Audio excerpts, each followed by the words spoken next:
என்ன அப்படிங்கறத பத்தி தான் இந்த வீடியோல பார்க்க போறோம். சோ மிக பயனுள்ள இந்த வீடியோவை ஃபுல்லா பாருங்க. அதுக்கு முன்னாடி நீங்க இதுவரைக்கும் நம்ம சேனலை சப்ஸ்கிரைப் பண்ணலனா வீடியோக்குள்ள இருக்கிற ரெட் கலர் சப்ஸ்கிரைப் பட்டனை கிளிக் பண்ணி சப்ஸ்கிரைப் பண்ணிக்கோங்க. அப்படியே பக்கத்துல இருக்க பெல் பட்டனை கிளிக் பண்ணிக்கோங்க. நாங்க எந்த வீடியோ அப்லோட் பண்ணாலும் உங்களுக்கு உடனடியாக கிடைக்கும். 1. உடல் சூட்டை தணிக்கும். கோடையில் அதிக வெயிலின் காரணமாக இயற்கையாகவே உடல் அதிக வெப்பமடையும்.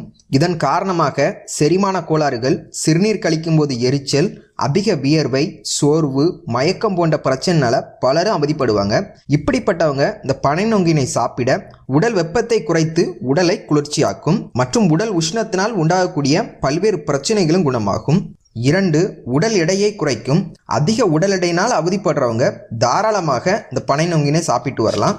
ஏன் பார்த்தீங்கன்னா பனை நொங்கில் உள்ள அதிக நீர்ச்சத்து வயிற்றை நிரப்பி பசி உணர்வை போக்கும் மற்றும் உடல் எடையை அதிகரிக்கக்கூடிய கொழுப்பு மற்றும் கார்போஹைட்ரேட் சிறிதும் கிடையாது.